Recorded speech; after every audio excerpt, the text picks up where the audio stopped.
भारतीय न्याय संहिता, भारतीय सुरक्षा संहिता आणि भारतीय पुरावा कायदा हे 3 नवे फौजदारी कायदे आजपासून देशामध्ये लागू झालेत।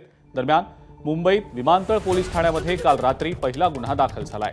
पार्किंगच्या वादातून टॅक्सी चालकावर नव्या कायद्याअंतर्गत गुन्हा दाखल करण्यात आलेला आहे। विमानतळ सुरक्षा रक्षकासोबत टॅक्सी चालकाने वाद घातला।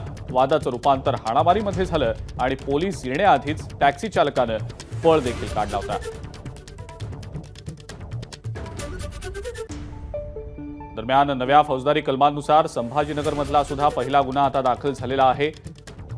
सिडको पोलीस ठाण्यामध्ये हा गुन्हा दाखल झालाय आणि या संदर्भातली अधिक माहिती आपण जाणून घेणार आहोत। कृष्णा केंडे आपले प्रतिनिधी आपल्या सोबत आहेत सध्या। कृष्णा, काय नेमकी माहिती? दोन वेगवेगळे दाखल झालेत नव्या कलमांनुसार, त्यामध्ये छत्रपती संभाजीनगरमध्ये आणि मुंबईच्या छत्रपती संभाजीनगर एकता नगर सकाळी दूध आणण्यासाठी एक महिला गेली होती। तिच्यावरती एका अज्ञात व्यक्तीनं 30 वर्षाच्या अत्याचार घडणाऱ्याने त्यानंतर तिने पोलीस ठाण्यामध्ये तक्रार केली होती।